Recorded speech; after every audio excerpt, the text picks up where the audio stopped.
नमस्कार and welcome back. Geopolitical impossible game हुई है। मैं कभी इमेजिन नहीं कर सकता था कि यूरोपियंस पुतिन के पास जाएंगे हेल्प मांगने के लिए। किसके लिए? उन्होंने बोला कि हमें ट्रम्प से बचा लो। यूरोप पैनिक में है and they are now looking for someone to help them. German chancellor Bharat में है, वो यहां पर आकर भी उन्होंने बोला कि प्लीज हमें पुतिन से बचा लीजिए। उधर मैक्रोन है, वो रशिया में अपनी डेलीगेशन भेज रहा है लिटरली भीख मांगने के लिए।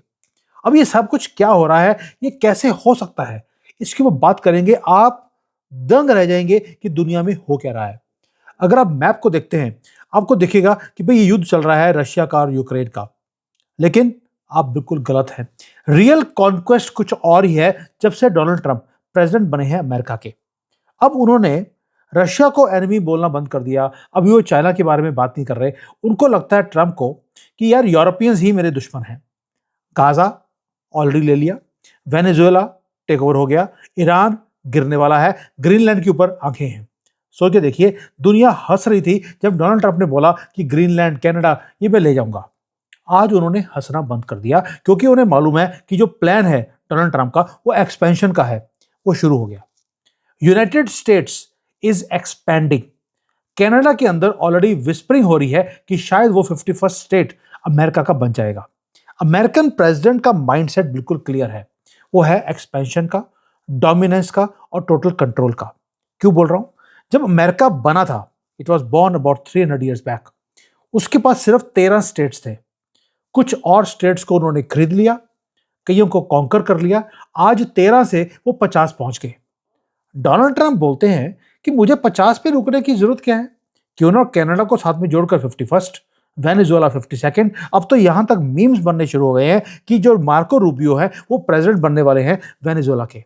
गाजा ऑलरेडी इन्होंने अपने कब्जे में कर लिया, ग्रीनलैंड के ऊपर नजरें हैं। और ये चीजें वो है जो नया रियलिटी है। और यूरोपियन लीडर्स टेरिफाइड है, दे आर शेकिंग बिकॉज उन्हें मालूम है, they finally understood the truth. आज ग्रीनलैंड है, कल को अगर इनके किसी कंट्री के ऊपर नजर अमेरिका की पड़ गई, वो उनको टेक ओवर कर लेंगे। अब यूनाइटेड स्टेट्स इनको प्रोटेक्ट नहीं कर रहा, वो इनको खाने की फिराक में है। ये यूरोपियंस पैनिक में आए हैं पहली बार। आज अगर आप फेसेस देखेंगे पेरिस में, रोम में, और भाई मैक्रोन, हमारी मिलोनी फुल ब्लोन पैनिक के अंदर है। इन्होंने हमेशा ही वॉशिंगटन की लीड को फॉलो किया। अमेरिका ने बोला रशिया को सैंक्शन कर दो, इन्होंने सैंक्शन कर दिया। अमेरिका ने बोला यूक्रेन के वॉर को तुम बिलियंस ऑफ डॉलर्स के हथियार दो, इन्होंने सारे के सारे अपने हथियार यूक्रेन को दे दिए।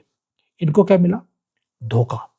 आज ये रियलाइज करते हैं कि ट्रंप ने जो डील्स हैं वो इनके बिना ऑलरेडी पुतिन के साथ, जेलेंस्की के साथ साइन कर लिए। ट्रंप ने बात करी पुतिन के साथ अलोन, ट्रंप ने बात करी जेलेंस्की से अकेले में। उन्होंने टेबल के ऊपर भी बिठाना इन यूरोपियंस को। उन्होंने बोला यार जरूरत नहीं है, ये तो मेरे नौकर है। और डील ऑलरेडी हो चुकी है। डील क्या है? Deal is that Europeans are not on the table, Europe is on the menu. और ये फियर जो है यूरोपियंस के अंदर वो स्पेसिफिक है। ट्रेड ऑफ ऑलरेडी हो चुका है। रशिया यूक्रेन को टेक ओवर कर लेगा 34%, 40% जितना वो कर सके। अमेरिका ग्रीनलैंड को लेगा, कोई उफ नहीं करेगा। और यूरोप, यूरोप को कुछ नहीं मिलेगा, उसको सिर्फ मिलेगा ग्रीनलैंड भी हाथ से गया, यूक्रेन भी हाथ से गया, हथियार भी गए। और रशिया के टैंक्स वो इनके यूरोप के बॉर्डर पे खड़े होंगे। इसलिए आज मैक्रोन ही इज स्क्रैम्बलिंग। उन्होंने बोला क्या है? मैं हैरान था इस स्टेटमेंट को सुनने के बाद। मैक्रोन बोल रहा है कि मुझे डायरेक्ट लाइन क्रिएट करनी है पुतिन के साथ और मेरी। He wants to talk to Putin directly. Actually, he doesn't want to talk to Putin. He has to talk to Putin.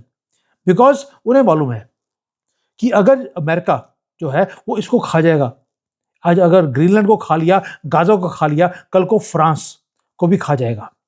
और फ्रांस को ऑलरेडी अमेरिका ने इररेलेवेंट बना दिया है यूरोप के अंदर। दोस्तों पहले मनी की बात करते हैं। ये इतना बड़ा शॉक वेव है, अब जाके न्यूज देखेंगे आप हैरान रह जाएंगे कि डोनाल्ड ट्रंप कर क्या रहा है। वो सारे रूल्स को तहस नहस कर दिया उसने और यूरोपियंस को आज भागने पे मजबूर कर दिया। थोड़ा पैसे की बात करते हैं। मैं हमेशा बोलता हूं फॉलो द मनी। जब आप फॉलो द मनी करेंगे आपको दिखेगा कि क्राइम क्या हो रहा है। यूरोप ने सबसे बड़ा क्राइम ये किया, उन्होंने इकोनॉमिक सुसाइड किया है। रशिया के गैस को और तेल को उन्होंने कट ऑफ कर दिया। 17-18 हजार सैंक्शंस मॉस्को के ऊपर डाल दिए और ये अपने पेट के ऊपर थपथपा रहे थे कि असली बड़ा चंगा काम किया है। देन बिल आया। जब बिल आया तो एनर्जी कॉस्ट यूरोप की वो इतनी ज्यादा राइज कर गई कि वो दे नहीं पाए।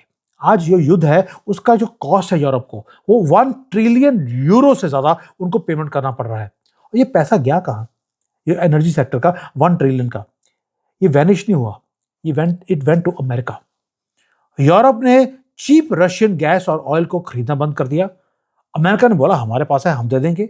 उन्होंने 3 गुना प्राइस पे यूरोप को बेचा। America is selling gas to its allies at a premium. और यूएसए की इकोनॉमी वो बूम करती रही। इतने अनाब शनाब खर्चे के बाद भी वो राइज कर रहे हैं। और यूरोप की इकोनॉमी ब्लीड कर रही है। इन्फ्लेशन 10% को क्रॉस कर चुका है। इंडस्ट्री बंद हो रही है। और उन्होंने रशिया को सैंक्शन किया था पुतिन को डिस्ट्रॉय करने के लिए, अपने आप को डिस्ट्रॉय करके बैठ गए। और अमेरिका पैसे इकट्ठे कर रहा है। ऊपर से अमेरिका ने बोल दिया एक और चीज यूरोप को खत्म करने के लिए। ट्रंप जब से आए हैं उन्होंने बोल दिया कि भाई नेटो के अंदर आपको 2% ऑफ योर जीडीपी खर्च करनी पड़ेगी। कंट्रीज ने बोला यार 2% हम खर्च नहीं कर सकते। ट्रंप बोला यार 2% भी जो है ना वो जोक है, आपको 5% करना पड़ेगा तो मैं नेटो में आपकी सपोर्ट करूंगा, वरना मैं नेटो को छोड़ के जा रहा हूं। और अमेरिका के बिना नेटो कोलैप्स कर जाएगा, क्योंकि अमेरिका 70% से ज्यादा जो पैसे हैं वो नेटो को देता है। Without Washington, without America, Europe के पास अपने आप को डिफेंड करने के लिए ना हथियार है ना अलाई है। और ट्रंप जानते हैं, इसलिए उन्होंने एक बंदूक यूरोपियन के माथे पर रख दी, पे अप, पे 5%, नहीं तो पुतिन आएगा आपको खा जाएगा। इसलिए आज यूरोप वाले क्या बोल रहे हैं? ट्रंप हमारा दोस्त नहीं है, वो हमारा अलाई नहीं है। अगर हमें कोई बचा सकता है वो पुतिन है, कि पुतिन से डर के कारण ही तो हमने नेटो बनाया था। क्यों ना सीधा पुतिन से बात कर ली जाए, भी उससे बात करेंगे और हम एक दूसरे से एसोसिएशन कर सकते हैं और अमेरिका को इक्वेशन से बाहर निकालते हैं। अब एक अनथिंकेबल जो काम हुआ है वो ये था, जो जिसका थोड़ा सा इंडिकेशन यूरोप ने, ऑस्ट्रेलिया ने दिया। ऑस्ट्रेलिया ने एक वार्निंग दिया, टेरिफाइंग वार्निंग। उन्होंने बोल दिया कि आज अगर ट्रंप की नजर ग्रीनलैंड के ऊपर है and he is pushing very hard, वो कहते हैं पैसे देके खरीदना पड़े, मुझे मिलिट्री डायरेक्टली युद्ध करना पड़े, क्योंकि ग्रीनलैंड को लेने के लिए जो एक्सपर्ट्स बोलते हैं अमेरिका को 40 मिनट लगेंगे। 40 मिनट्स पूरे ग्रीनलैंड को अपने कब्जे में कर लेगा। और यूरोप यूरोप क्या बोल रहा है और ये ऑस्ट्रेलिया क्या बोल रहा है? ऑस्ट्रेलिया बोलता है कि अगर हमने कुछ ना किया तो ग्रीनलैंड तो आपके हाथ से चला गया। बेस्ट ये है कि अमेरिका के 750 बेसिस हैं, मिलिट्री बेसिस यूरोप में, पूरे वर्ल्ड में, इसको सीज करना शुरू कर दो, कैप्चर करना शुरू कर दो। उन्होंने बोल दिया जर्मनी, इटली, यूके, जहां जहां पर भी अमेरिका ने अपने बेसिस बनाए हुए हैं वर्ल्ड वॉर 2 के बाद under the name of protection, कि आपको मैं सोवियत यूनियन से बचाऊंगा। सोवियत यूनियन को खत्म हुए हुए आज 40-50 साल हो गए, लेकिन वो बेसिस अभी भी अमेरिका ने बंद नहीं किए। क्यों ना ये सारे बेसिस को हम अपने कंट्रोल में ले लें, ये फॉरवर्ड ऑपरेटिंग पोजीशंस को, ताकि एक लीवरेज बन जाएगा अमेरिका के अगेंस्ट। यूरोपियन ऑफिशियल्स आज बोल रहे हैं अमेरिका को किक आउट करिए, मैं कि अमेरिका गेट आउट के नारे लग रहे हैं यूरोप के अंदर। ये लोग नहीं बना रहे, ये वहां की गवर्नमेंट्स कर रही हैं। वो बोल रही है कि इनके जितने भी यहाँ पे मिलिट्री एसेट्स हैं इनको कब्जे में कर लो, ताकि हम अपनी सॉवरेनिटी को हम वापस ले सके। आपको लगेगा यार ये इम्पॉसिबल बातें तुम कैसे कर रहे हो? भाई मैं नहीं बोल रहा हूं, ये यूरोपियंस बोल रहे हैं। And they are saying that we do not want to become a vassal state of the west. यानी कि वेस्ट का मतलब था अमेरिका और यूरोप, ये क्रैक होने शुरू हो गए। अब थोड़ा सा आप यूरोप से थोड़ा सा बाहर निकलिए, अब मिडिल ईस्ट की तरफ देखिए, साउथ अमेरिका की तरफ देखिए। जो ग्रैंड स्ट्रेटजी है अमेरिका के प्रेसिडेंट की वो बिल्कुल क्लियर है। जहां जहां पर आपको कोई भी रेयर अर्थ मिलता है, तेल मिलता है, गैस मिलती है, वो सारी कंट्रीज को अपने कब्जे में करने लग जाओ। साउथ अमेरिका में कर लिया, वेनेजुएला गया। मिडिल ईस्ट में ईरान जा रहा है और गाजा ऑलरेडी सिक्योर कर लिया। ईरान जाने वाला है, रजीम तेहरान की जो है वो शेकअप है। प्रेडिक्शन टाइमलाइन की है अगले 1-2 दिन में, 5 दिन में, 10 दिन में ये चला जाएगा। Iran is going to go, वहां पर कू हो गया है, प्रो अमेरिकन गवर्नमेंट आएगी और वो क्या करेगी? वो आके तेल बेचेगी अमेरिका को। अब ईरान के पास third largest resources of oil है। वेनेजुएला के पास दुनिया का नंबर 1 रिसोर्स है, नंबर 2 पे सऊदी अरेबिया है। और अमेरिका अब क्या कर रहा है? वो ड्रिल करेगा तेल को अपनी मर्जी से। वेनेजुएला को कंट्रोल कर लिया, ईरान को कंट्रोल कर लिया और ग्लोबल टैप को उसने अपने कब्जे में कर लिया। अब जो दुनिया में जो ऑयल की प्राइसेस है वो क्रैश करेगा अमेरिकन प्रेसिडेंट, क्योंकि उसे मालूम है कि अब मुझे कंट्रोल करनी है दुनिया की एनर्जी सेक्टर को। उसने बाकी जो कंट्रीज हैं जैसे सऊदी अरेबिया, रशिया है, इसकी इकोनॉमीज को डिस्ट्रॉय करना है, यूरोप की इकोनॉमी को डिस्ट्रॉय करना है, ताकि अमेरिका स्ट्रांग बने और वो सारे कंट्रीज को अपने कब्जे में करता रहे। 51, 52, 55 ये नंबर रुकने वाला नहीं है, उसके स्टेट्स बढ़ते जाएंगे। और डोनाल्ड ट्रंप ने एक इंडिकेशन दिया था जब वो आया था कि देयर इज वन पॉसिबिलिटी कि मैं थर्ड टर्म के लिए मैं लड़ सकता हूं। वो कैसे? जो एग्जिस्टिंग कंट्री है उसके अंदर लॉ है कि एक प्रेसिडेंट अमेरिका का थर्ड टाइम वो लड़ नहीं सकता। अगर कंट्री ही एक्सपैंड हो जाएगी, कॉन्स्टिट्यूशन भी चेंज हो जाएगा, उसके बाद आप थर्ड टर्म लड़ सकते हैं। यानी कि वॉशिंगटन ने अब पावर को कैप्चर करना शुरू कर दिया है, ग्लोबल इकोनॉमी को भी, और मास्टर प्लान बन गया है कि कंट्रोल करो फ्यूल को भी, इकोनॉमी को, दुनिया को कंट्रोल करना है, दुनिया को।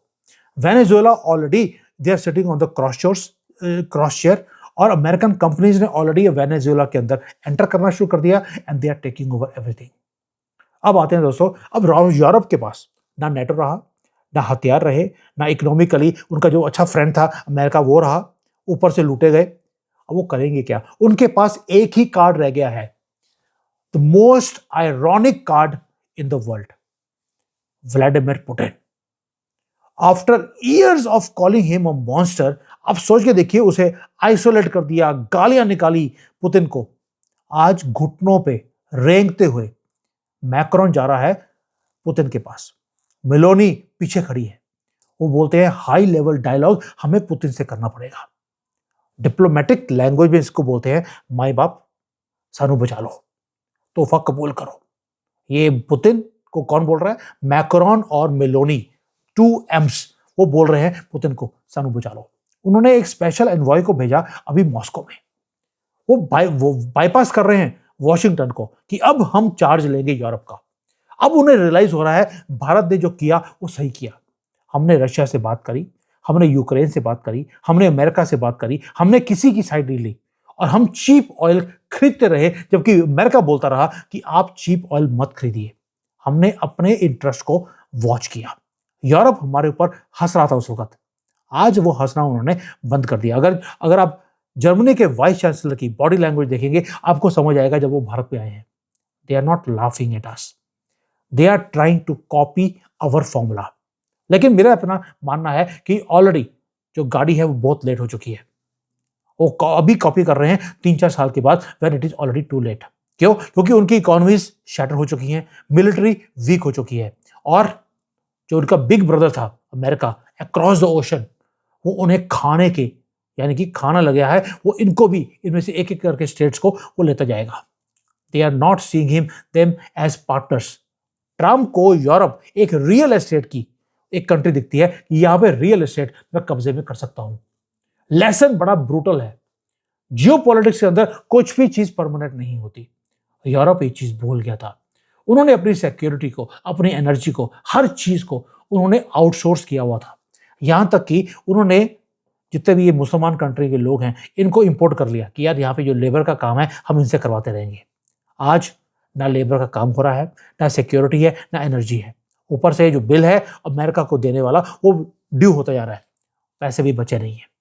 और ट्रम्प बोलता है अगर पैसे तुम नहीं दोगे तो तुम ऐसे करो, अपनी अपनी कंट्री मेरे नाम पे कर दो। ग्रीनलैंड तो सिर्फ स्टार्ट है दोस्तों।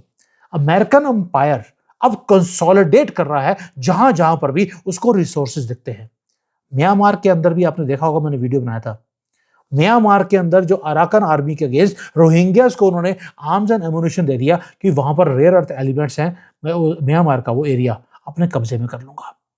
यानी कि वो अब रोलर कोस्टर की तरह पूरी दुनिया में जा रहा है। जहां जहां पर भी उसको रिसोर्सेज दिखते हैं अमेरिका को, वो एक्सपेंशन के मूड में है। और डोनाल्ड ट्रंप छोड़ने वाला नहीं है। उसके मुंह से अगर निकल गया कि कनाडा या ग्रीनलैंड में अपने कब्जे में करूंगा, उसने कर लेना है। वो म्यांमार का एक छोटा सा एरिया उसको नहीं छोड़ रहा, पाकिस्तान के जो रेयर अर्थ के एलिमेंट्स हैं वो अपने कब्जे में कर लिए। आपको लगता है कि वो ग्रीनलैंड को यूरोप को छोड़ने वाला है? डील ऑलरेडी हो चुकी है। यूरोप को अब समझ आ रहा है कि पुतिन और जेलेंस्की ये दोनों गुल्ली डंडा खेल रहे हैं। They are not even fighting, क्योंकि मैच ऑलरेडी फिक्स्ड है। ये वैसे ही हाल है जैसे अजहरुद्दीन के टाइम पर मैचेस फिक्स होते थे, वो वाला काम दोबारा से होना शुरू हो गया। और ये यूरोपियंस, इनके पास अब एक ही बाप है, वो है पुतिन। मोदी को ट्राई किया था, पुतिन साहब ने बिल्कुल भी बात नहीं सुनी, क्योंकि अमेरिका पंगे ले रहा था। अब ये पुतिन के पास रेंगते हुए जाएंगे और उनको बोलेंगे, माय बाप तोहफा कबूल करो। और ये यूरोपियंस को सूट करता है। जब हम इनको अकल दे रहे थे तभी हमारे ऊपर हंस रहे थे, हमें तंज कस रहे थे। आज वही हुआ जो मोदी जी बार बार बोल रहे थे। चलिए, कुछ लोगों को अकल देर से आती है और कईयों को तो आती ही नहीं है। राहुल गांधी और यूरोप उसी उसी कैटेगरी को बिलोंग करते हैं। Thank you. जय हिंद, वंदे मातरम।